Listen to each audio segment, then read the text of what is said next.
चलो चले मितवा second chapter पे चेंज इन पीएसआर। पहले एक कल आप लोगों में से ना किसी ने भी एक डाउट नहीं पूछा। चैप्टर हमने स्टार्ट किया गुडविल को लेके, लेकिन अगर यहाँ पे देखा जाए चैप्टर का नेम देखो क्या है, change in PSR among the existing partners. Actual में ना कल बताना भूल गया था, इस चैप्टर के ना दो सब पार्ट्स हैं। एक सब पार्ट जो मैंने आपको बताया गुडविल, ठीक है, जैसे मैं ये कह सकता हूँ कि सेकंड का ए चैप्टर है गुडविल और सेकंड का बी चैप्टर है ये चेंज इन पीएसआर। चेंज को आप लोग ऐसे लिखते हो ना, ट्राइंगल, ट्राइंगल को स्टैट्स में लिखते थे, डेल्टा बोलते हैं इसको, हाँ जो भी है डेल्टा वेल्टा। चेंज इन पीएसआर एक्चुअल में ना इस चैप्टर के दो पार्ट है, एक है गुडविल एक है चेंज इन पीएसआर।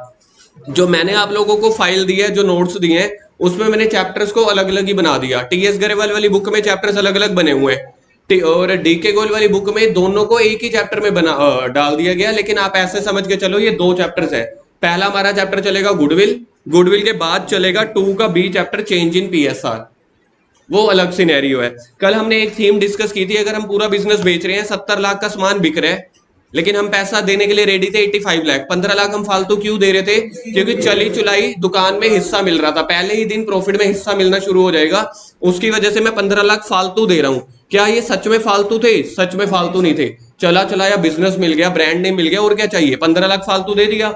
फिर हमने 15 लाख को निकाला कैसे था? 5 लाख का हर साल प्रॉफिट होता है। ये प्रॉफिट को निकालने के हमने तरीके कल दो ढूंढे थे, एक एवरेज प्रॉफिट एक वेटेड एवरेज प्रॉफिट। तो 5 लाख प्रॉफिट कौन सा था? पिछले 3-4 सालों का एवरेज, और 3 से मल्टीप्लाई किया था। 3 को मैं बोल रहा था नंबर ऑफ ईयर्स परचेज, जिसको हम कहते थे फ्यूचर के कितने सालों का प्रॉफिट देने के लिए बायर रेडी है। तो उसको मल्टीप्लाई करके एक साल का प्रॉफिट था 5 लाख, 3 साल की दोनों में डील डन हो गई, तो मैंने ये बोल दिया कि 3 साल का प्रॉफिट मैं तेरे को आज ही दे दूंगा। तो 5 लाख इंटू 3 15 लाख गुडविल निकल गई। ठीक है, ये हमने एवरेज प्रॉफिट से निकाला था। फिर मैंने लास्ट में एक करवाया था वेटेड एवरेज प्रॉफिट। एक और मेथड होता है सुपर प्रॉफिट मेथड, एक और होता है कैपिटलाइजेशन मेथड। और मार्केट में जो सबसे ज्यादा चलता है ना, जो छोटे मोटे दुकानदार होते हैं, वहां पे चलता है लमसम मेथड। लमसम का मतलब होता है तुक्का। 70 लाख का बिजनेस है, एक काम कर 1 करोड़ दे दे। बंदा कहता नहीं यार 1 करोड़ नहीं दूंगा, 90 लाख, डील डन। वहां पे कोई मेथड नहीं लगाया जाता, ठीक है, ना कोई सुनवाई ना कोई एविडेंस, सीधा फांसी, बात खत्म, सीधा फैसला, सनी देओल वाला। ठीक है, कोई जज नहीं कोई तारीख नहीं, सीधा फैसला। तो इसको बोलते हैं लमसम मेथड। तो आपको लमसम मेथड पेपर में कभी आ ही नहीं सकता, सोच के देखो क्यों। लमसम मेथड तो एक तुक्का होता है। अच्छा 70 लाख का सामान है तेरी बैलेंस शीट में, एसेट्स है, एक काम करो 1 करोड़ का दे दो। आप लोग थोड़ी कह सकते हो, आप लोगों को तो जो मेथड क्वेश्चन में गिवन होगा you have to apply that method. 3 तरह के मेथड होते हैं, एक होता है एवरेज। एवरेज वाले कल हमने दोनों कर लिए थे, सिंपल एवरेज भी वेटेड एवरेज भी। एक होता है सुपर प्रॉफिट, सबसे ज्यादा पेपर में वही आता है। फिर एक आता है capitalisation, capitalisation of average, capitalisation of super profit, बाद में करेंगे। अब हम शुरू कर रहे हैं, बुक में देख लें एक बार के लिए, क्या जो जो सर ने बताया है क्या बुक में वैसा सा कुछ है कि नहीं है। सबसे पहला आपके पास क्वेश्चन है, सबसे पहला टॉपिक है इस चैप्टर में रिकॉन्स्टिट्यूशन। रिकॉन्स्टिट्यूशन का मतलब लिखो चेंजेस। कल हमने एक थीम ये डिस्कस कर ली थी इस चैप्टर की कि अगर पूरा बिजनेस बेचेंगे तो जितना महंगा बेच रहे हैं दैट इज कॉल्ड गुडविल। दूसरा मैंने आपको जाते जाते बताया था, जैसे किसी नए पार्टनर की एडमिशन हो रही हो, कोई पार्टनर रिटायर हो रहा हो, किसी की डेथ हो, उसको भी गुडविल के पैसे मिलते हैं या देने पड़ते हैं। एडमिशन के टाइम पे नया पार्टनर आएगा, उसको तो चली चलाई दुकान में हिस्सा मिल गया, तो वो कुछ एक्स्ट्रा पैसे लेके आएगा बिजनेस में, पुराने पार्टनर्स उसको बांट लेंगे। जैसे तीनों की कैपिटल लगी हुई है, 2 जने हैं पहले बिजनेस में, 10 लाख रुपए ए ने लगाया हुआ है बिजनेस में, 10 लाख रुपए बी ने लगाया हुआ है। सी जो है वो न्यू पार्टनर आ रहा है, कह रहा है 10 लाख मेरे से भी ले लो, बिजनेस में टोटल 30 लाख रुपीज हो जाएगा कैपिटल का।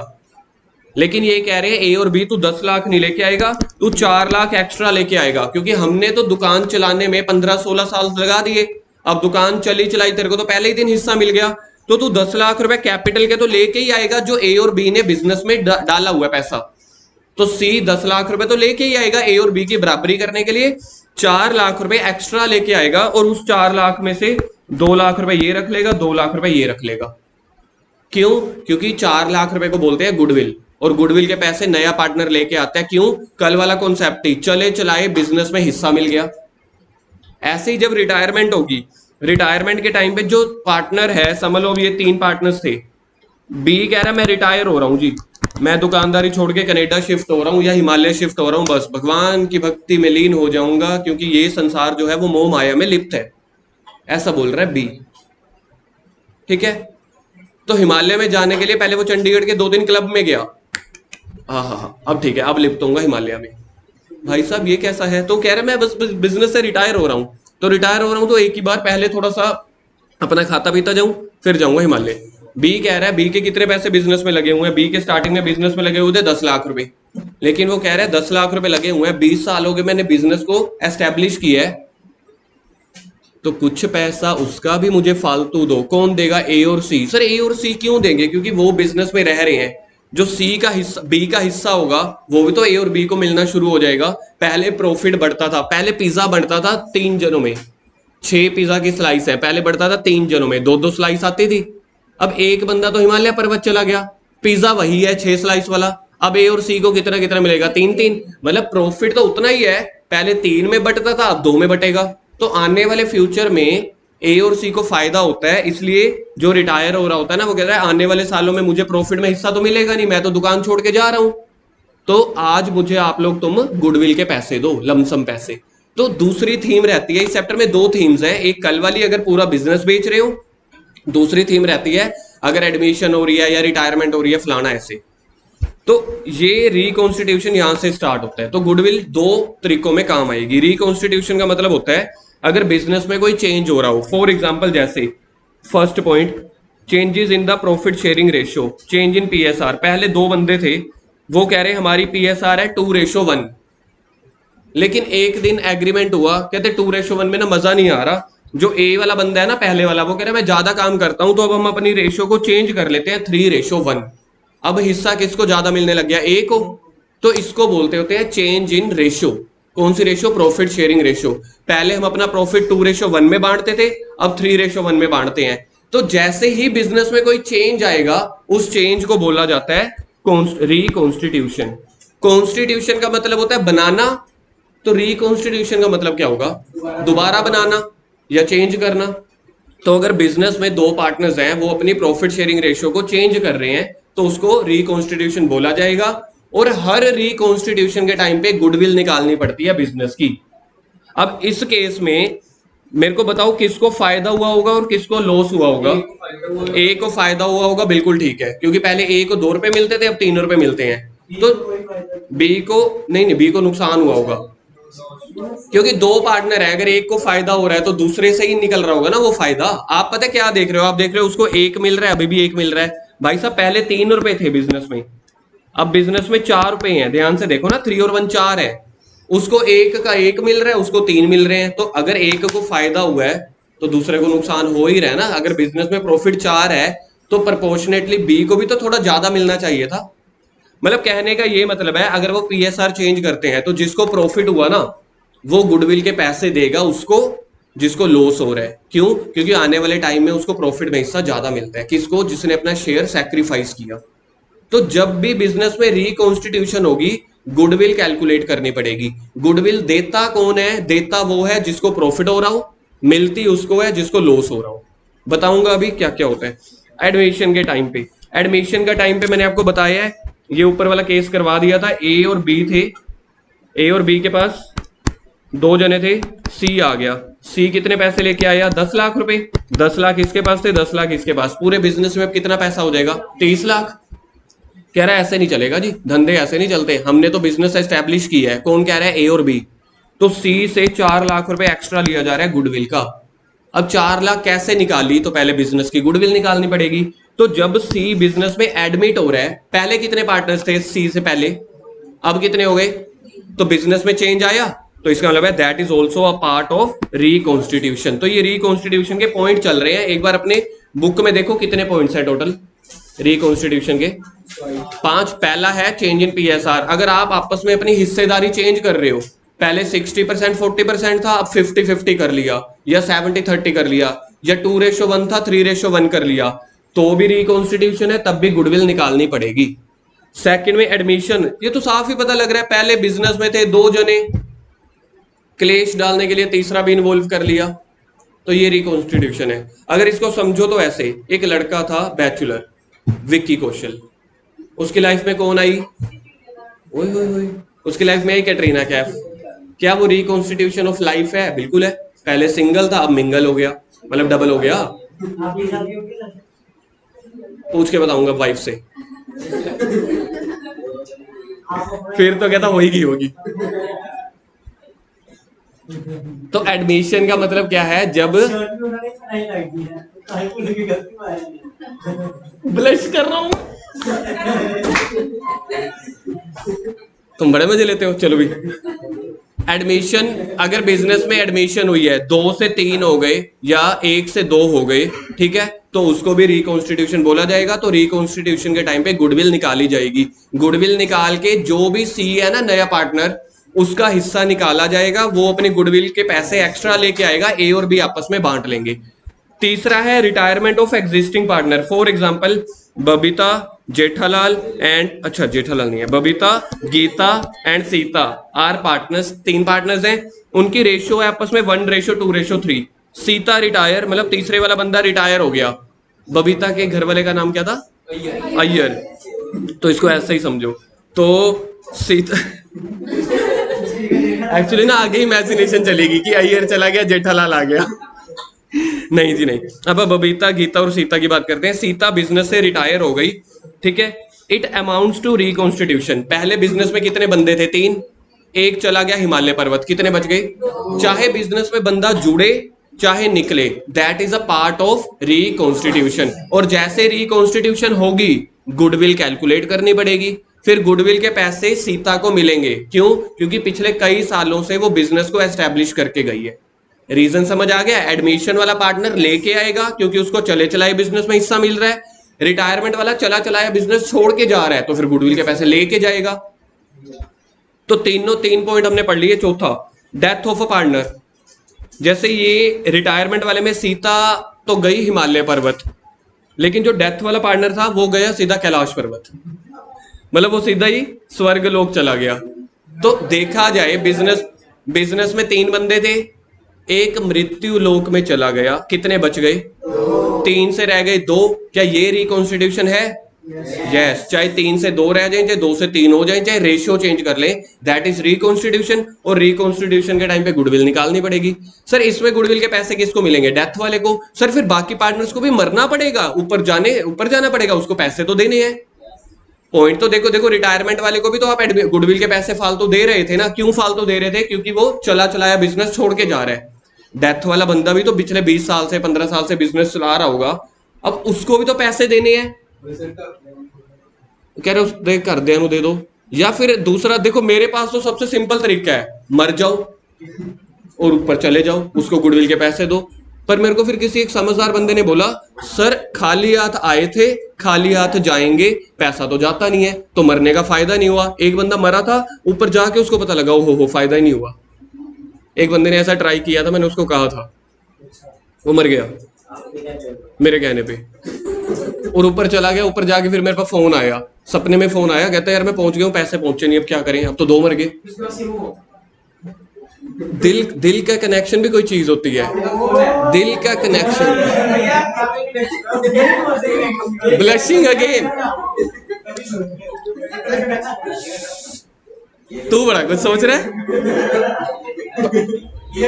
मेरे पढ़ाई के दिन चले गए हैं, मैं दिल का कनेक्शन जोड़ सकता हूँ, तुम नहीं जोड़ सकते अभी। मुझे पता है तुम्हारे भी हाल। मेरी तो एक तार जुड़ रही है, इसकी तो तारें ऐसी जुड़ रही होंगी। अच्छा, तो डेथ वाले बंदे के पैसे किसको देंगे? उसका जो वो होता है ना, क्या कहते हैं, लीगल रिप्रेजेंटेटिव बोलते हैं, नॉमिनी बोल लो, उसको दे देंगे। ठीक है, उसके कैपिटल के पैसे, उसके गुडविल के। तो ये भी रिकॉन्स्टिट्यूशन है। 5वां पॉइंट पढ़ के देखना क्या मतलब है। एमलगामेशन ऑफ 2 पार्टनरशिप फर्म। हेडिंग से क्या पता चल रहा है? एमलगामेशन का नाम सुने? जॉइनिंग, मतलब कि 2 बिजनेस थे, दोनों ने सोचा कि क्या आप कंपटीशन करते रहे आपस में। 2 जनों ने सोचा हम आपस में क्या कंपटीशन करते रहे, एक काम करते हैं, इकट्ठा बिजनेस बना लेते हैं। ठीक है, उन्होंने सोचा इकट्ठा बिजनेस बना लेते हैं, इकट्ठे कस्टमर को लूटेंगे। पहले तू प्राइस कभी कम करता है, कभी मेरे को कम करना पड़ता है, दोनों को ही घाटा है कंपटीशन के जमाने में। तो 2 बिजनेस जब इकट्ठे जुड़ जाते हैं, उसको बोलते हैं amalgamation. Of two partnership firm. सोच के देखो, पहले एक बिजनेस था, अब दो हो गए, क्या ये रिकॉन्स्टिट्यूशन है? जब देखो एक ही बिजनेस में से कोई नया पार्टनर जुड़ रहा था या हट रहा है, अगर वो भी रिकॉन्स्टिट्यूशन है, तो ये तो फिर भी दो नए बिजनेस आपस में जुड़ रहे हैं। एक के दो पार्टनर थे, दूसरे के दो, अब पार्टनर्स कितने हो गए टोटल? 4। तो ये भी रिकॉन्स्टिट्यूशन है, इसमें भी आपको गुडविल कैलकुलेट करनी पड़ेगी। सर फिर इसमें गुडविल के पैसे कौन लाएगा, किसको मिलेंगे? जो सैक्रिफाइस कर रहा होगा ना अपने हिस्से का, उसको गुडविल के पैसे मिलते हैं। कह रहा है क्योंकि मेरा हिस्सा अब कम आ रहा है। हिस्से का मतलब होता है पहले 50% उसको शेयर मिलता था, अब 30% मिल रहा है। कितना हिस्सा कम आया? 20%। भाई टाइम 4 बजे है ना, आज बैठ जाओ, उसके बाद नहीं होगा ऐसे। और मैंने 3:45 का मैसेज किया था हिमांशु, कशिश ने बताया नहीं था।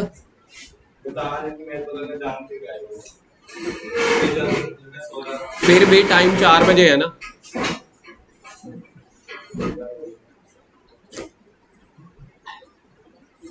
तो जो बंदा सैक्रिफाइस कर रहा होता है, ठीक है, एक तो वो अपना हिस्सा छोड़ रहा है, तो उसको गुडविल के पैसे मिलते हैं। और जिस बंदे को हिस्से में हिस्सा ज्यादा मिल रहा हो, वो गुडविल के पैसे देता है। तो ये होता है रिकॉन्स्टिट्यूशन। एग्जाम में कई बार इसका क्वेश्चन आया हुआ है ऑलरेडी। तो पहले रिकॉन्स्टिट्यूशन के ऊपर आप लिख लो ई मतलब है एग्जाम का कोई पॉइंट है ये। तो रिकॉन्स्टिट्यूशन 5 पॉइंट को मिला के बन सकती है। Change in PSR, admission, retirement, death, amalgamation. Admission, retirement, death, amalgamation और चेंज इन पीएसआर, ये पांचों पॉइंट को रिकॉन्स्टिट्यूशन बोला जाएगा। और रिकॉन्स्टिट्यूशन के टाइम पे बिजनेस की गुडविल यानी कि वैल्यूएशन करनी पड़ेगी। अब आगे करके देखते हैं जी क्या है अगला। आप नेक्स्ट से नेक्स्ट पेज पे आओ, गुडविल वाले पॉइंट पे। Goodwill means the good name, देखो मिल गया। नेक्स्ट टू नेक्स्ट पेज पे होगा बुक में। Goodwill means the good name और reputation earned by the firm through the hard work and honesty of its owner. If a firm render good service to the customer who feel satisfied come again. ठीक है जी, पढ़ लेना यार ये अपने आप। Goodwill क्या होती है मैंने कल आप लोगों को सारा समझा दिया था, उसी को इंग्लिश में लिखा हुआ है। आप लोग आ जाओ, कैरेक्टरिस्टिक्स ऑफ गुडविल एग्जाम का क्वेश्चन है जी। नेक्स्ट पेज पे कैरेक्टरिस्टिक्स ऑफ गुडविल। सबसे पहला क्या है? गुडविल इंटेंजिबल एसेट है, कल ही बता दिया था। क्योंकि गुडविल की वैल्यू तो कैलकुलेट करते हैं, लेकिन उस गुडविल की वैल्यू को हम टच नहीं कर सकते, छू नहीं सकते। इसी को बोला जाता है इंटेंजिबल एसेट। क्या इंटेंजिबल एसेट को बैलेंस शीट में लिखेंगे। कल लिखा तो था, कल वाली बैलेंस शीट में 70 लाख का सामान लिखा था। बायर की बुक्स में देखो ये लिखा तो था। हाँ, वो सेल्फ जनरेटेड वाली होती है, वो बताऊंगा। जो परचेज्ड गुडविल है उसको लिखना पड़ता है। कल वाला क्वेश्चन आप देख लो, ये 15 लाख को हमने लिखा था। जो गुडविल खरीद रहा होता है, ठीक है, तो उसने तो उसके पैसे दिए हैं, तो फिर वो लिखेगा। इसको बोलते हैं इंटेंजिबल एसेट्स। सेकंड क्या है? कह रहे हैं वैल्यूएबल एसेट। वैल्यूएबल एसेट के साथ में लिखो ₹15 लाख। हमने कल गुडविल की वैल्यू कैलकुलेट करी थी ना, तो जिस गुडविल की वैल्यू कैलकुलेट होती है उसी को बोला जाता है वैल्यूएबल। वैल्यूएबल मतलब जिसको आप कैलकुलेट कर सकते हो। तीसरा, helpful in earning the access profit. अगर आपकी बिजनेस की गुडविल अच्छी है, आपकी रेपुटेशन अच्छी है, कस्टमर ज्यादा आएंगे, प्रॉफिट ज्यादा होगा। It's value liable to constant fluctuation. कह रहे हैं गुडविल की वैल्यू ना हमेशा मार्केट में बढ़ती कम होती रहती है। फॉर एग्जाम्पल, आज अनेजा स्वीट्स अच्छी सर्विस दे रहा है, कल को अगर वो प्राइस बहुत ज्यादा बढ़ा देता है या क्वालिटी घटा देता है, या कोई ऐसी लोकेशन में चला जाता है जैसे फोकल पॉइंट टाइप, जहां सारा फैक्ट्री एरिया है, क्या वहां पे बिजनेस की गुडविल उतनी रहेगी? अगर लॉजिकल देखे नहीं रहेगी। तो गुडविल की वैल्यू फ्लक्चुएट होती रहती है, आपकी रेपुटेशन आपके प्रोडक्ट सर्विसेज के ऊपर डिपेंड रहता है। Next, it's valuable. ये देखो, ये मैंने कल बताया था, कल स्टार्ट ही यहीं से हुआ था। 5th पॉइंट पढ़ के देखो, कल हमारा टॉपिक ही यहीं से स्टार्ट हुआ था, जहां पे अब पूरा बिजनेस अगर इकट्ठा बेच रहे हैं तभी बिजनेस की गुडविल की वैल्यू होगी। और 6 देखना, it is difficult to place the exact value. Exact value निकल ही नहीं सकती। मैंने आपको क्या बताया आज की क्लास स्टार्ट होते हुए, मार्केट में जो मतलब जिनका बहुत बड़ा बिजनेस नहीं है लेकिन बेचना चाहते हैं, बहुत बड़ा बिजनेस हम उसको बोलते हैं जो 50-100 करोड़ का हो। जो 2-4 करोड़ या 10 करोड़ से जो नीचे वाले बिजनेस होते हैं ना, उसको मीडियम बिजनेस बोला जाता है। मतलब एवरेज या मीडियम बिजनेस 10 करोड़ से नीचे वाले को। अब मेरे बिजनेस की वैल्यू आई है 70 लाख, हमने तुक्का मार दिया यार। 2 बंदे बैठे हैं, कहते हैं क्या सीए को हायर करेंगे, वो अपने पैसे लेगा, आपस में बात कर लेते हैं। 70 लाख है, पिछले 25 साल से बिजनेस चल रहा है, एक काम कर 1 करोड़ दे दे, कहता चल डील डन हो गई, तुक्का मार दिया, ठीक है। लेकिन अगर जो बहुत बड़े बिजनेस होते हैं, जैसे जैसे जैसे जैसे आइडिया और वोडाफोन आपस में मर्ज हुए थे, या जैसे टाटा कंपनी ने लैंड रोवर को और जैगुआर को खरीदा था। जो बड़ी बड़ी कंपनीज होती है ना, जो एक दूसरी कंपनी को खरीदते हैं। हाँ जी, वो नहीं मेरे को पता, बस ये पता है टाटा वालों ने जैगुआर और लैंड रोवर है, पता नहीं रेंज रोवर है, लैंड रोवर नहीं, लैंड रोवर अलग होती है ना गाड़ी। चलो जो भी है, जब जो बड़े बड़े बिजनेसमैन खरीदते हैं ना, जो बड़े बड़े बिजनेसमैन खरीदते हैं वो एग्जैक्ट सीए को हायर करेंगे, लॉयर को हायर करेंगे, मेथड्स लगाएंगे। तो मतलब गुडविल की वैल्यू एग्जैक्ट हम नहीं लगा सकते। 6 पॉइंट पढ़ के देखो। सबसे पहला है इंटेंजिबल एसेट्स, दूसरा है वैल्यूएबल एसेट्स, तीसरा है अर्निंग द एक्सेस प्रॉफिट। देखा जाए फोर्थ और सिक्स आपस में कनेक्टेड नहीं है, देखना फोर्थ और सिक्स। वैल्यू कहते हैं हमेशा फ्लक्चुएशन होती रहती है और एग्जैक्ट वैल्यू नहीं निकाल सकते। अगर वैल्यू फ्लक्चुएट होती है तो एग्जैक्ट वैल्यू गुडविल की निकाल ही नहीं सकते। दो पार्टियों में डिपेंड करता है, वो कह रहा है एवरेज प्रॉफिट मेथड लगा लो, वो कह रहा है तुक्का लगा लो। और वैल्यूएबल तब है जब पूरा का पूरा बिजनेस हम बेच रहे हो। अगला टॉपिक आ जाओ, factors affecting the goodwill. Exam का क्वेश्चन 3 टॉपिक करवा रहा हूं मेनली। एक रिकॉन्स्टिट्यूशन वाला कराया है, वो एग्जाम में आता है। गुडविल के कैरेक्टरिस्टिक्स और फैक्टर्स कह रहे हैं गुडविल किन किन फैक्टर के ऊपर डिपेंड करती है। अब मैं आपसे क्वेश्चन पूछता हूं, आप लोग मुझे बताते चले जाओ। एक बंदे की बिल्कुल मार्केट के बीच में दुकान है, ठीक है, एक की गांव में, किसकी गुडविल ज्यादा अच्छी होगी? जिसकी मार्केट में है। एक कंपनी ऐसी है जो अपने प्रोडक्ट अच्छी क्वालिटी के देती है, दूसरी कम क्वालिटी के, किसकी अच्छी होगी? एक बंदा है जिसने प्राइस अफोर्डेबल रखे हुए हैं, एक ने बहुत ज्यादा रखे हुए हैं, जैसे अफोर्डेबल। अच्छा जी, एक वो है जो सर्विसेज, सेल के बाद जो सर्विस देते हैं वो बहुत बढ़िया है, साथ साथ कस्टमर केयर कॉल उठाएगा। अब जैसे मेरा लैपटॉप खराब हो गया था 3-4 महीने के बाद ही, घर पे आके ठीक करके गया था कोविड वाले टाइम पे। और दूसरा देसी कंपनियों के लैपटॉप होंगे या फलानी दूसरी कंपनियों के, वो कह रहे हैं कि अपने आप आना नहीं चंडीगढ़। किसकी वैल्यू ज्यादा होगी? जो घर पे आके अपने आप लैपटॉप ठीक करके चला गया, पैसा 1 रुपया भी नहीं लगा, खाली का खाली क्या पिलाना पड़ा था उसको? शिकंजी, क्योंकि जून में आया था बस। तो मतलब आप ये सोचो, ये सारी चीजें फैक्टर होती हैं कि कहाँ पे आपकी दुकान है, सर्विसेज कैसे हैं, प्राइस कैसे हैं, बिजनेस की रेपुटेशन कैसे है, प्राइस स्ट्रक्चर कैसा है, डीलिंग कैसे कर रहे हैं, इसी चीज को बोला जाता है फैक्टर। मैंने आपको बिल्कुल देसी भाषा वाले बताए, अब हम बुक वाले पढ़ लेते हैं। पहला है फेवरेबल लोकेशन, बता दिया ये वाला। लोकेशन अगर मार्केट में होगी, बीचों बीच होगी, तो गुडविल ज्यादा होगी। एफिशिएंसी ऑफ मैनेजमेंट, अगर कंपनी के जो एम्प्लॉइज हैं एफिशिएंट है, बढ़िया है, तो गुडविल अच्छी होगी। लॉन्गेविटी ऑफ बिजनेस, लॉन्गेविटी समझते हो? लॉन्गेविटी मतलब कितना पुराना या कितना एक्सपीरियंस है, तो उसकी गुडविल अच्छी होगी। नेचर ऑफ गुड्स, अगर आपकी गुड्स बढ़िया हैं, अगर आप ये कहो आओ आओ ड्रग्स ले लो, ड्रग्स ले लो, आपकी गुडविल अच्छी होगी? नहीं होगी, ठीक है। तो कहने का मतलब नेचर ऑफ गुड्स क्या है, किस चीज के में आप डीलिंग कर रहे हो। पोजेशन ऑफ लाइसेंस, मोनोपोलिस्टिक, बाकी आप लोगों ने अपने आप पढ़ लेना है, ठीक है। कुछ नहीं, ये आपके लिए होमवर्क है, सिर्फ रीडिंग करनी है, कोई याद नहीं करना। जो जो पॉइंट्स में डाउट होंगे वो आप लोगों ने मुझसे पूछ लेनी है। अब हम मेन अपने टॉपिक डिस्कस कर रहे हैं। देखो कल नोट्स दिए थे मैंने आपको नोटिंग करने के लिए।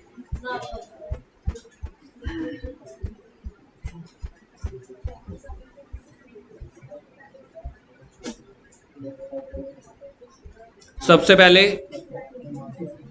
अब कॉपी ओपन कर लो जी। कॉपी में हमने क्या क्या करने हैं, चैप्टर का मेन बेसिक अब हमारा हो चुका है। आज हमारा मेथड स्टार्ट हो जाएंगे, क्या क्या चीजें हैं, ठीक है। प्रैक्टिकल में भी आज स्टार्ट हो जाए, नहीं तो अगली क्लास में। हाँ जी, दूसरी वाली कॉपी पे लिखने के लिए बोला था कि नोट्स वाली कॉपी पे लिखा हो? हाँ, तो दूसरी पे भी लिखवाऊंगा, इतना अच्छा हूं नहीं मैं। हाँ, सियाने बच्चों ने पता क्या किया होगा, नोट्स वाली कॉपी पे लिख दिया होगा, ट्यूशन वाली पे लिखेंगे ही नहीं। ट्यूशन वाली पे, हाँ बहुत बढ़िया। क्या ट्यूशन वाली कॉपी पे? चलो जी, अब देख लो जी इस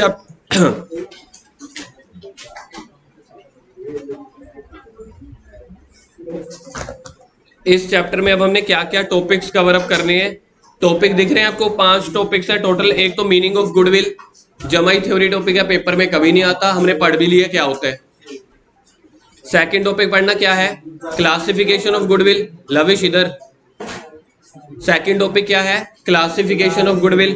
थर्ड है फॉर्मेट ऑफ P&L और बैलेंस शीट। एक्चुअल में ये टॉपिक नहीं है, लेकिन ये समझे बिना हमें चैप्टर समझ ही नहीं आएगा। जो सबसे मेन है हमारे पास वो यही है, फोर्थ वाला, ठीक है। इसी के ही मतलब 99% जो चैप्टर है ना वो अपने आप में यही है, 3 methods of goodwill. Ultimately chapter यही है। और उसके बाद इफेक्ट ऑफ एबनॉर्मल आइटम्स, ये 5 हैं। तो कॉपी पे सबसे पहले आप लोगों ने ये लिखना है, मैंने आपको घर से लिखने के लिए दे दिया था, लिख लिया ये वाला, ठीक है जी। टॉपिक्स टू बी कवर्ड, और इसके बाद पहला टॉपिक क्या है, मीनिंग ऑफ गुडविल। पढ़ के देखो जी, मीनिंग ऑफ गुडविल क्या है। एडी पढ़ियो पहला point. Goodwill means valuation of business which is calculated for various purpose. कई पर्पस के लिए गुडविल कैलकुलेट की जाती है, जैसे बिजनेस बेचते टाइम। और आज मैंने रिकॉन्स्टिट्यूशन कराए हैं। भव्य रिकॉन्स्टिट्यूशन के कोई 3 पॉइंट बता दे, 5 नहीं पूछ रहा, 5 पॉइंट हैं, सबसे पहले पहले थे कोई 3। Admission of new partner okay है, डेथ, रिटायरमेंट, 2 और कौन से बच गए, चेंज इन पीएसआर या फिर एमलगामेशन। तो ये सारे 5 जो थे ये पर्पस ही तो है, तो उनके लिए गुडविल कैलकुलेट की जाती है। सेकंड पढ़ो, goodwill depends on many factors like profit, growth, government policies, location, ये जो अभी लास्ट डिस्कस किया था। रीजन क्या होते हैं गुडविल के, ये वही रीजन यानी कि रिकॉन्स्टिट्यूशन वाले जो आप लिख के आए हो, वो आज आपकी कॉपी पे भी थे। तो आपको ये भी विश्वास हो गया होगा कि सर ने तुक्के से नहीं लिखवाए, बुक में से देख के लिखवाए हुए हैं। तो इसी को रीजन भी बोला जाता है और रिकॉन्स्टिट्यूशन भी। अब मेन टॉपिक हमारे पास है क्लासिफिकेशन ऑफ गुडविल। इसके साथ आप लिख दो ई की पावर, आप लोगों को समझ आ गया था, ई की पावर 5 6। क्लासिफिकेशन या टाइप्स ऑफ गुडविल ई की पावर 5 6। इसका मतलब होता है एग्जाम में ये टॉपिक 5-6 बार आ चुका है, ना कि 5-6 नंबर का। मैं मार्क्स नहीं बताऊंगा, ये बताऊंगा फ्रीक्वेंसी कितनी बार, तो उसको हम क्लास में लिखते हैं ई की पावर 5-6। कोई टॉपिक 1-2 बार आया हुआ है तो ई की पावर 1-2, तो ये लिख दो साथ में ई की पावर 5 6। पेपर का बहुत ही फेवरेट क्वेश्चन है ये। और जब आपका वाइवा होगा ना, जब एक्सटर्नल वाइवा होगा, तो टीचर इसमें से भी क्वेश्चन पूछता है। एक्चुअल में ये सिलेबस में नहीं होता वाइवा वाले में, लेकिन ये पहले ये दूसरे चैप्टर का पार्ट है, तो वाइवा वाला टीचर पूछ लेता है कि कौन सी कितने टाइप की गुडविल है। तो kinds of goodwill, type of goodwill, classification कौन कौन सी है। पहली सेल्फ जनरेटेड गुडविल, और दूसरी परचेज्ड गुडविल हमने कल ही सीख ली थी। जो 15 लाख रुपए फालतू नहीं दिए थे, वो परचेज्ड गुडविल है। अब परचेज्ड गुडविल के पैसे देने पड़े थे या फ्री में मिल गई थी? तो जो चीज के हमें पैसे देने पड़ते हैं ना बायर को, वो वाली गुडविल को हमें बैलेंस शीट में भी लिखना पड़ता है। लेकिन ऐसे ही मेरा मन किया। अब मैं आपको एक बात बताता हूँ, अपनी कुछ 8-10 महीने पुरानी बात। मैं चंडीगढ़ गया हुआ था। मेरा जो मेन काम है वो कोचिंग सेंटर का है, लेकिन साथ में सीए का ऑफिस भी है। उसको जो सीए के ऑफिस खोला हुआ है, या जो लॉयर्स ने ऑफिस खोला होता है, या जो डॉक्टर्स ने क्लिनिक खोला होता है ना, उसको बोलते हैं प्रैक्टिस। प्रैक्टिस वो वाली नहीं, अभ्यास वाली। जब कोई प्रोफेशनल अपना ऑफिस खोल लेता है, जैसे आर्किटेक्ट वाले, सीए वाले, लॉयर वाले, तो अगर हम जॉब ना करके अपना ऑफिस खोल रहे हैं, अपना क्लिनिक खोल रहे हैं, उसको बोलते हैं प्रैक्टिस करना। तो मैं एज अ सीए जॉब नहीं कर रहा, मैं प्रैक्टिस कर रहा हूं, मतलब मैंने अपना ऑफिस खोला हुआ है। तू क्या पीछे देख रहा है?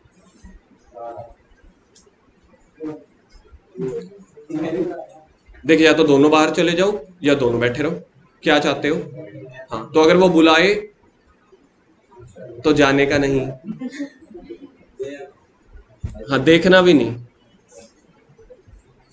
2 तरह की गुडविल होती है, ठीक है जी। यार भव्या, हिमांशु मत बोलो यार, भव्या उठ, भव्या। देखो जी, मैं आपको एक कहानी बता रहा था। क्या कहानी थी? अब जैसे मेरा सीए का ऑफिस है, ठीक है, मेरे पास काफी क्लाइंटेज जुड़ी हुई है, तो जिनका मंथली काम भी हम करते हैं, तो मंथली फीस मिलती है। कोई कोई काम ऐसे होते हैं जैसे इनकम टैक्स रिटर्न फाइल करते हैं, सुना हुआ इनकम टैक्स रिटर्न्स नाम की कोई चीज होती है, जिसको आईटीआर भी बोलते हैं।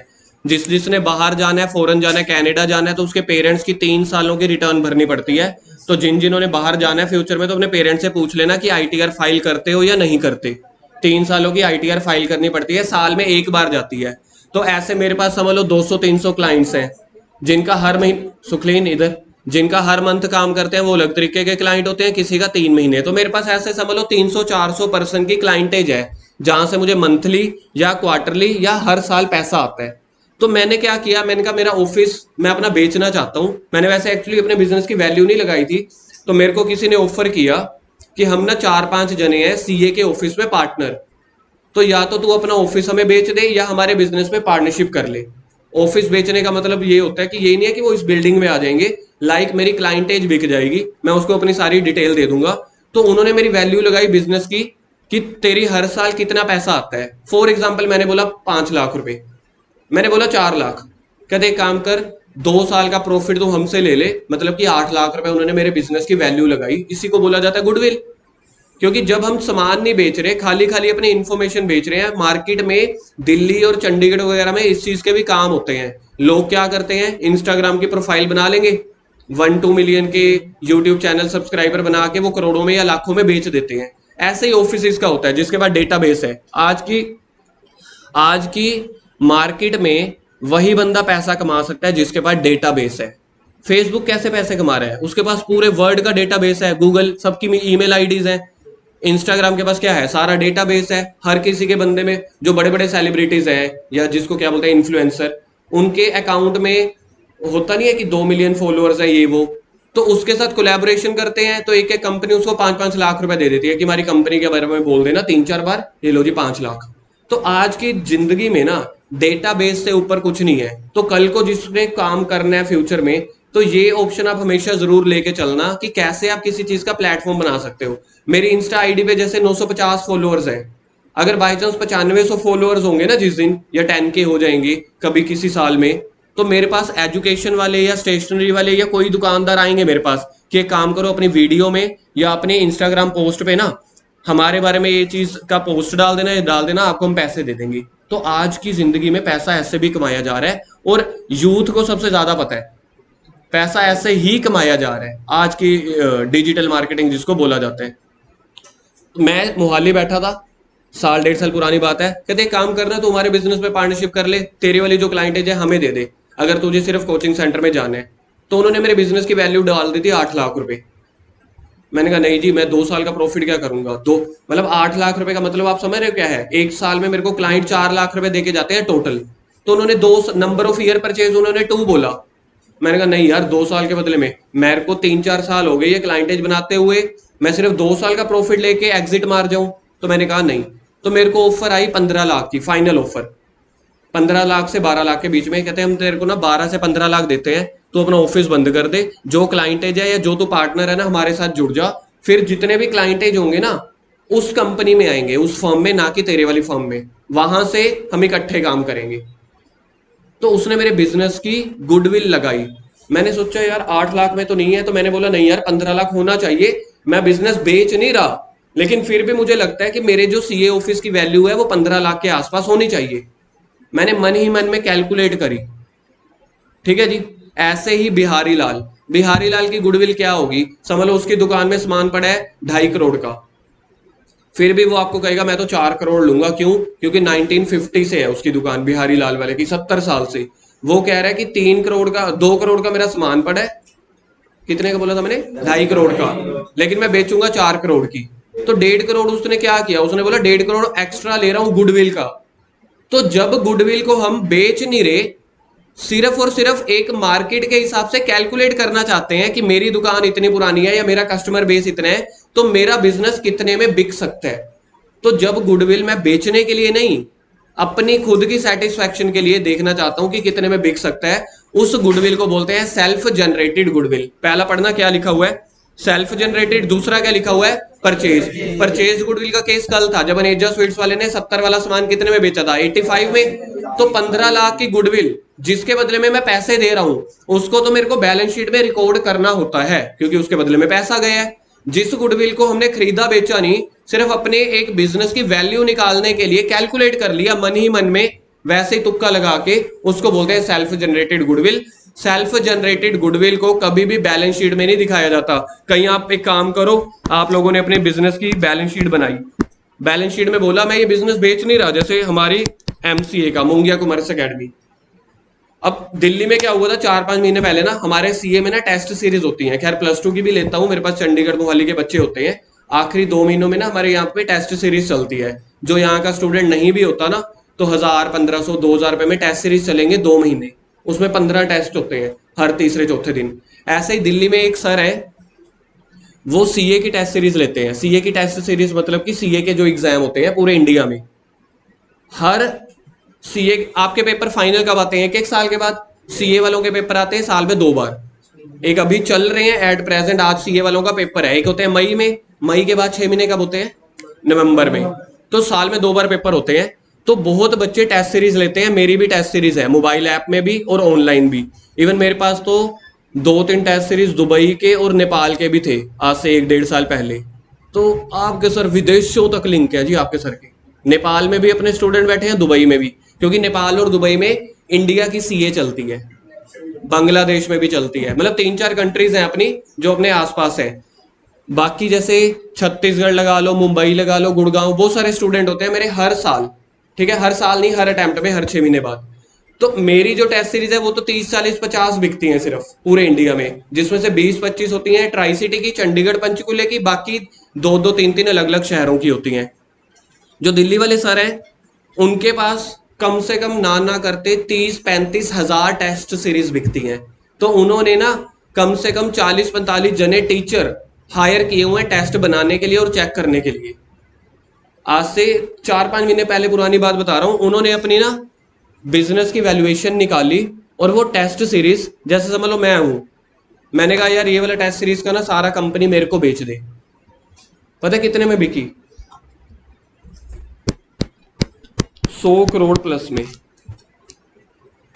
वो टेस्ट सीरीज वाली कंपनी बिक गई। तो उसका जितना स्टूडेंट का डेटा है, ठीक है, जितना स्टूडेंट का डेटा है, जो जो भी उनके पास इंफॉर्मेशन है, सारी 100 करोड़ प्लस में बिक गई थी। और जो खरीद रहा था उसका जब इंटरव्यू आया, कहता 100 करोड़ का क्या है, 1.5-1 साल में, 2 साल में कवर हो जाएगा। 1 साल, 6 महीने में 30-40 हजार बच्चे ज्वाइन करते हैं। तो साल में कितने हो गए? 70-80 हजार। टेस्ट सीरीज की फीस होती है जनरली, जैसे जो मेरी फीस है, मेरी है 6,000 रुपये। एक सब्जेक्ट की मैं 2,000 लेता हूँ, 4 सब्जेक्ट की 6,000 लेता हूँ। ऐसे ही वो लेते हैं। उनके पास, मेरे पास टेस्ट सीरीज के सिर्फ 2 प्लान है, उनके पास कम से कम 5-5, 6-6 प्लान हैं। मैं सिर्फ एक क्लास की टेस्ट सीरीज लेता हूँ, वो 3 क्लासेस की लेते हैं।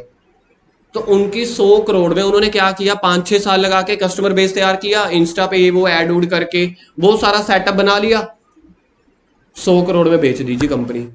अब आप लोगों को लग रहा होगा फेंक रहे हैं या जो मर्जी कर रहे हैं, यूट्यूब इंस्टा सर्च कर लेना, आज से कुछ 5-7-8-10 महीने पुरानी बात है। 100 करोड़ की वैल्यू तो मैंने अभी लगाई है, एक्चुअल में उसकी वैल्यू 100 करोड़ प्लस थी, 120-130 करोड़ जो, मतलब मेरे को अब याद नहीं है कितनी थी, वैल्यू 100 करोड़ प्लस थी। अब अगर मेरे को अपनी टेस्ट सीरीज का सारा प्लेटफॉर्म बेचना हो, मेरा बिक जाएगा पूरा 10-11 हजार में, 20-30 हजार में, 40 हजार में, इससे ज्यादा नहीं। क्यों? क्योंकि मेरे पास जो कस्टमर बेस है, स्टूडेंट बेस है, मेरे पास सिर्फ 1000-2000 बच्चों का है। उनके पास कितना था? कम से कम 5-5, 6-6 लाख बच्चों का। तो मैं आपको बोल रहा हूं, आज की डेट में मार्केट में ना आंकड़े बिकते हैं कि आपके पास कितना आंकड़ा है, कितना डेटाबेस है, कितने स्टैट्स हैं, इसी बात के पैसे हैं, वरना हम भी आपके जैसे हैं। तो आजकल मार्केट में ये चलता है। अब सोच के देखो, जिस बिजनेस वाले ने, अब जैसे मैंने अपने बिजनेस की गुडविल बेची नहीं है, मन ही मन में कैलकुलेट करी कि मेरा एमसीए का डेटाबेस है। अब मेरे पास समझ लो 25 बच्चे +2 के आते हैं, 25 बच्चे +1 के।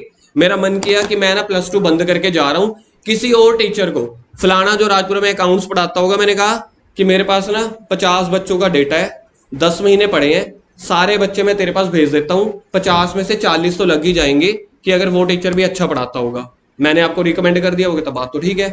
10 महीने, अगले आने वाले 10 महीने में पैसा कमाएगा। तो मैंने कहा उसको कि मैं तेरे को अपना स्टूडेंट बेस बेच रहा हूं, एक काम कर, आज के आज मुझे 1 लाख रुपए दे दे। अब वो स्टूडेंट नए भी लेके आएंगे, तेरी मेहनत है, जैसे मर्जी कर। तो मैंने अपने ट्यूशन की, एमसीए की वैल्यू क्या लगाई? 1 लाख रुपए मन ही मन में, बेच नहीं रहा, सिर्फ सोचा। इसको बोलते हैं self generated goodwill. Self generated goodwill को बिजनेस में लिखना अलाउड नहीं है।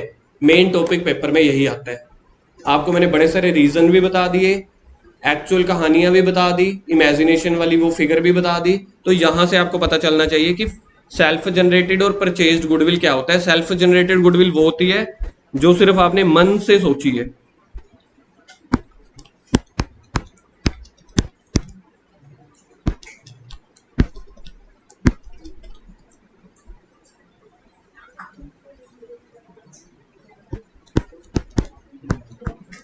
जो आपने वैल्यू अपने मन से सोच ली, उसको बोलते हैं सेल्फ जनरेटेड गुडविल। पहला पॉइंट पढ़ के देखना, इट इज, फर्स्ट पॉइंट पढ़ो जल्दी से।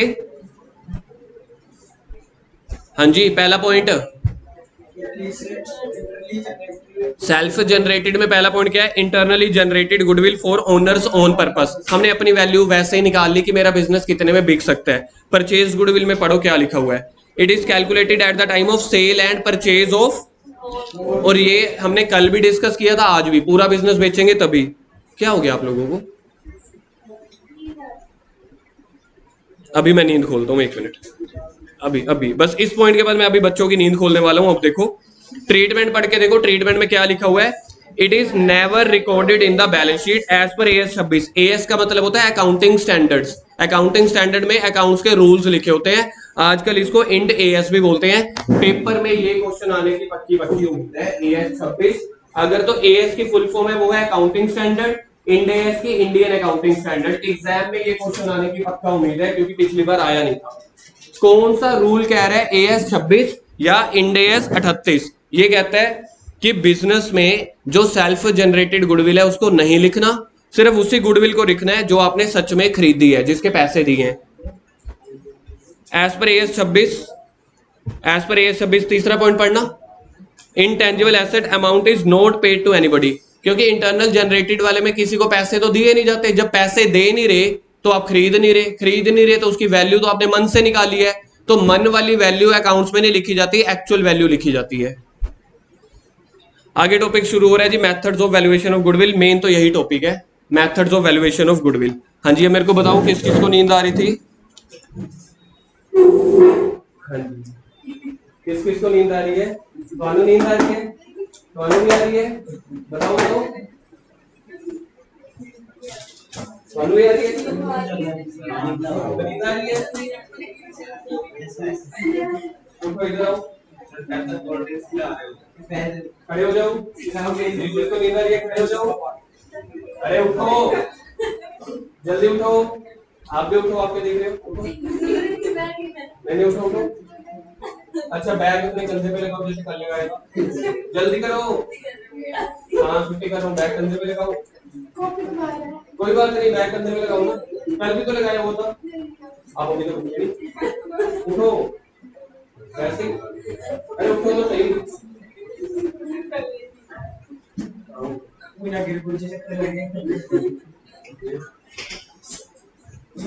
अब बैठो, फिर उठो। ये चेयर आगे करो, ये नहीं मुझे आगे चाहिए। वो पीछे वाली चेयर आगे कर लो, ये चेयर आगे करो। इस चेयर को आगे करो, पूरा आगे करो, पूरा आगे करो। आप वाली चेयर को आगे करो। अब बैठो, नहीं उधर ही करो। अब बैठो उधर, फिर से उठ जाओ। चेयर को आगे करो, नहीं इसकी खाली है, चेयर को आगे ले आओ।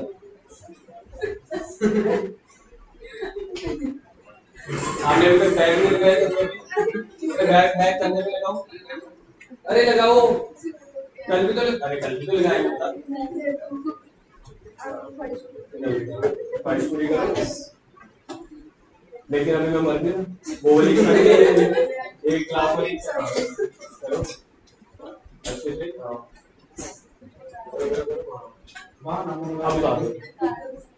अब उतार दो। आपने भी कल बैग टंगाया हुआ था, आप भी टंगाओ।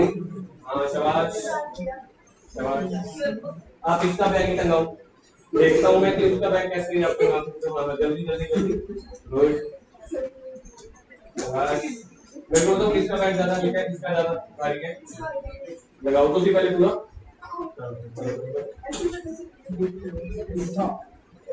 अब उतार दो। आपने इसे एक बैठ पक्का श्योर? आपको भी नींद आ रही है? उठो, 1 मिनट रुको।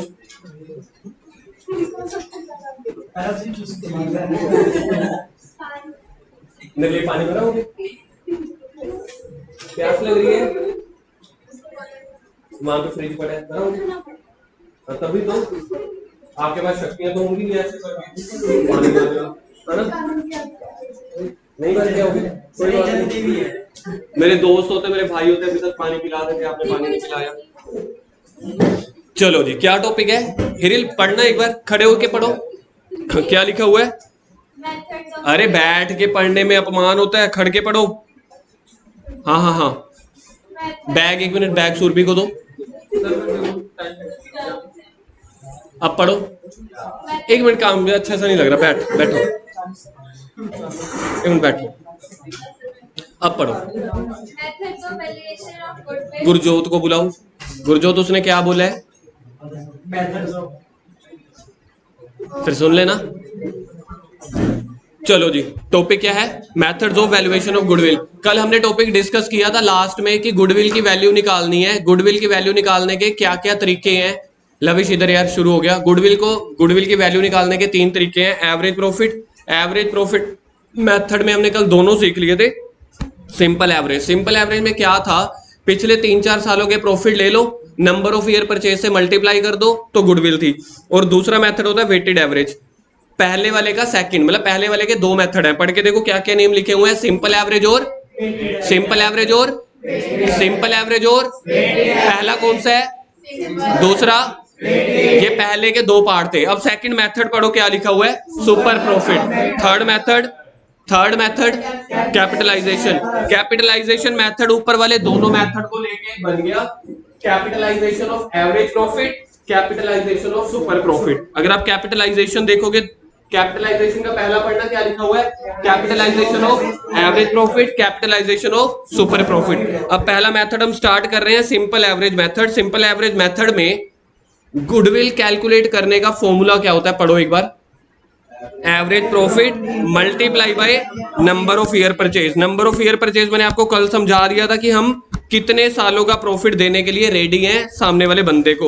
एवरेज प्रॉफिट आपको पता है कैसे निकलता है, नीचे लिखा हुआ है एवरेज प्रॉफिट। फॉर्मूला पढ़ना क्या लिखा हुआ है एवरेज प्रॉफिट का, total sum of all profit divided by number of years, और number of years purchased question में गिवन होंगे, जो हमने कल डिसाइड किया था 3 साल। ठीक है जी। लास्ट आप लोगों ने अब करना क्या है जी, कहां तक आप लोगों की नोटिंग हो रखी है, यहां तक, कैपिटलाइजेशन तक। इसके बाद आप लोगों ने 4-5 पेजेस छोड़ने, मैं आपको दिखा देता हूं कितनी नोटिंग है। ये आपके लिए होमवर्क रहने वाला है, ये देख लो। यहां से अगला होमवर्क है, एक बार पहले सामने देख लो कितने क्या, फिर आपको पेज छोड़ने पड़ेंगे।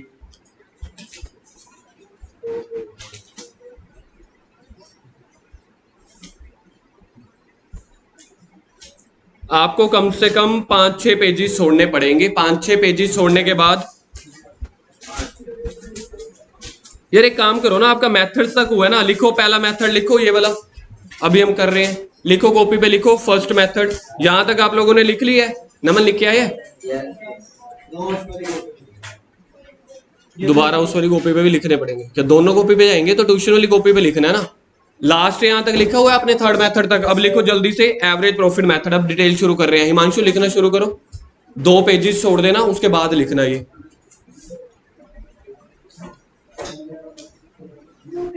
दो आपने नहीं छोड़ने, जिन्होंने नोटिंग नहीं करी उन्होंने 2 पेजेस छोड़ने हैं। लिखो जी पहला एवरेज प्रॉफिट मेथड।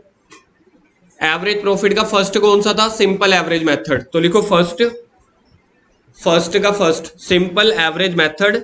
अब जो बॉक्स में लिखा हुआ है ये है फॉर्मूला। तो गुडविल का फॉर्मूला हुआ average profit multiply by number of years purchase.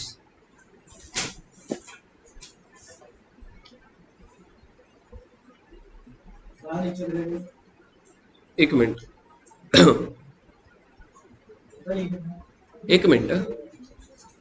लिख लिया बाकियों ने। एवरेज प्रॉफिट मेथड, उसके अंदर पहला है simple average method. Simple average method में फॉर्मूला गुडविल का average profit multiply by number of years purchase. अब एवरेज प्रॉफिट क्या होता है, मैंने एरो डाली हुई है, पास्ट ईयर के profits, number of year purchase मतलब कि फ्यूचर ईयर्स के प्रॉफिट।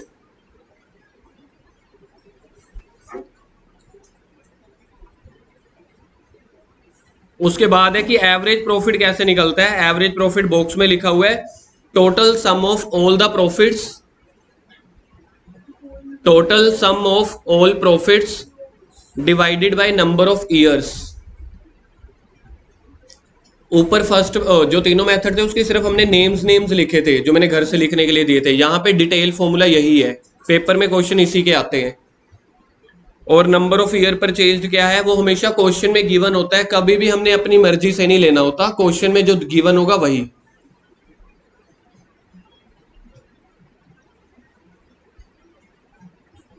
अब इसके बाद क्वेश्चन लिखवा रहा हूं एक, तो गुडविल की वैल्यू कैलकुलेट करनी है हमने। नोट्स दोनों लिख लिए?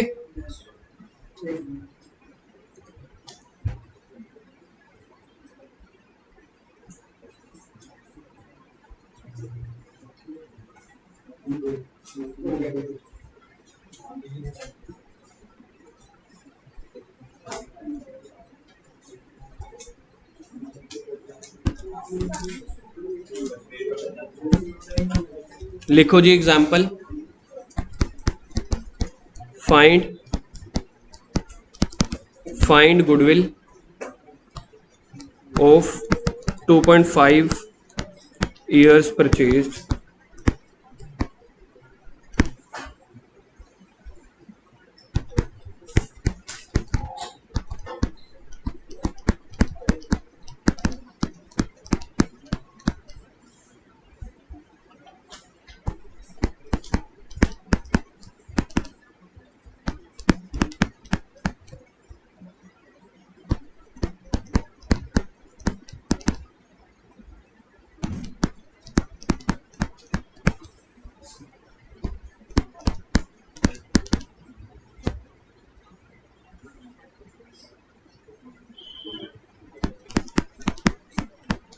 find goodwill of 2.5 year purchased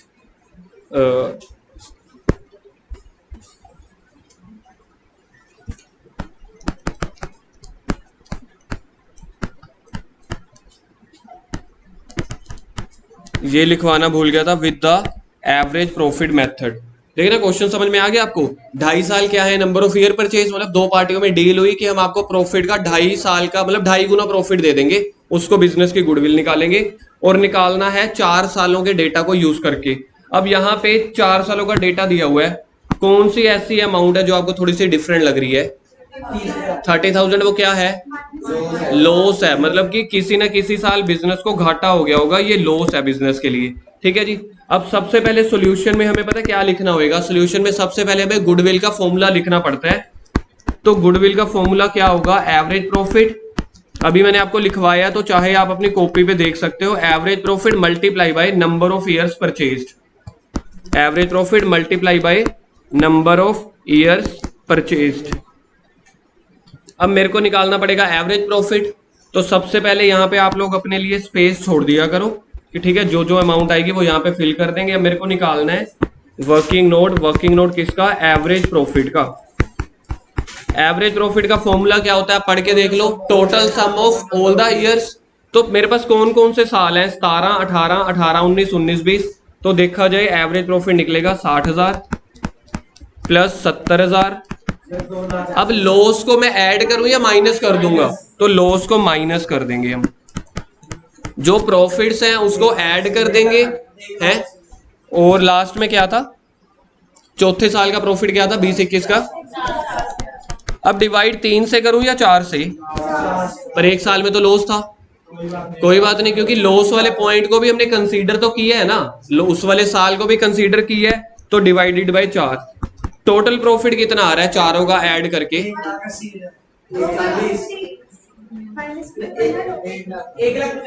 1,50,000 कह रहे हैं जी, 1,50,000 आ रहा है। 30,000 माइनस करने के बाद आ रहा है, तो डिवाइड कर दो 4 से, 37,500। अब मेरे पास 37,000 एवरेज प्रॉफिट आ गया। गुडविल का फॉर्मूला क्या था? Average profit multiply by number of year purchase. तो एवरेज प्रॉफिट मेरे पास आ गया 37,500, मैंने ऊपर स्पेस छोड़ दी थी। Number of year purchase question में कितने हैं? 2.5। ये आंसर निकाल लो कितना? 37, 75, 75 और 18, 93। लो जी, एग्जाम में ये वाला क्वेश्चन भी आता है सेम ऐसे ही। 4 साल का डेटा दिया होगा, अभी खत्म नहीं हुआ, अभी चल रही है। 4 साल का डेटा दिया होगा और गुडविल निकालनी। अब यहाँ पे आप लोगों के पास पता है आप लोगों को मेथड कौन सा दिया होता है? Average profit method. और आप लोगों ने क्वेश्चन कर दिया गलत। आप लोगों ने कौन सा मेथड लगा दिया, देखना, आप लोगों ने निकाल दिया सिंपल एवरेज मेथड। क्वेश्चन में गिवन ही नहीं था। अगर क्वेश्चन में गिवन नहीं है, वैसे तो आपकी मर्जी होती है, चाहे सिंपल एवरेज निकालो चाहे वेटेड एवरेज। तो हम इसका दूसरा पार्ट भी करेंगे वेटेड एवरेज से। करो जी सेकंड। आंसर आ रहा था 93750। हाँ जी, वेट अपने आप एज्यूम करने पड़ते हैं। 1 2 3 4 कल करवाया नहीं था। नंबर ऑफ ईयर परचेज दिया होता है, वेट तो मैंने कल भी बताया था। वेटेड एवरेज प्रॉफिट से निकालेंगे जी गुडविल। अब वेटेड एवरेज प्रॉफिट से गुडविल निकालेंगे। ठीक है जी, तो पहले वेटेड एवरेज प्रॉफिट निकालना पड़ेगा। 2017 18, 18 19, 19 20, 20 21। अब मेरे को बताओ क्वेश्चन में प्रॉफिट्स कितने गिवन है? 60,000, 30,000 माइनस का था। भव्या तू कर नहीं रहा वेटेड एवरेज वाला? तो एक हो गया ये। अब हमें लिखने, ये प्रॉफिट्स आपने लिख लिए, अब हमें लिखने होते हैं वेट्स। और वेट्स मैंने आपको बताया था क्वेश्चन में गिवन नहीं होते, तो 1 2 3 4, बस बात खत्म। वेट के बाद किसी को याद है कल और क्या बनाया था? Next column. वेट के बाद हमने बनाया था प्रोडक्ट। प्रोडक्ट का फॉर्मूला होता है प्रॉफिट मल्टीप्लाई बाय वेट। तो पहले को 60,000 को 1 से मल्टीप्लाई कर दो, दूसरे वाले का, तीसरे वाले का 90,000 माइनस का, 90,000 माइनस का, और चौथे वाले का 2 लाख। तो टोटल प्रोडक्ट बता दो कितना आ रहा है? 2 लाख 3 40। एक आंसर आ रहा है 3,10,000। देखना यही बन रहा है, 3,10,000 बन रहा है। मेरे पास प्रोडक्ट आ गया। अब मेरे को निकालना है सबसे पहले weighted average profit. Weighted average profit का फॉर्मूला होता है total product divided by total weight. Total weight आ रहा है 10। ये 10 कहां से आया? वेट का टोटल कर लिया, 1 और 2 3, 3 6 4 10। तो 31,000 का प्रॉफिट आ गया। ये गुडविल नहीं आई, ये 31,000 का प्रॉफिट आया है। और गुडविल निकालनी पड़ेगी जो अपॉन 10 इसलिए की है क्योंकि वेटेड है। जैसे आपने पिछले वाले में अपॉन 4 नहीं लिया था, क्योंकि ये 10 का वेट का टोटल है, इसलिए अपॉन 10 करके वेटेड एवरेज प्रॉफिट आ गया। गुडविल आएगी weighted average profit multiply by number of years. पिछले क्वेश्चन में आंसर देखना क्या आया था? 93। इसका क्या आ रहा है? 77,500। 31 और 31, 62 और 15, 77,500, 77,500। तो इस क्वेश्चन में वेटेड एवरेज प्रॉफिट से गुडविल का आंसर डिफरेंट आ रहा है। क्या? नहीं नहीं, सेम नहीं आएगा ना, तभी तो मेथड अलग है। गुडविल हमेशा हर मेथड से अलग निकलेगी। भव्या कॉपी दिखा।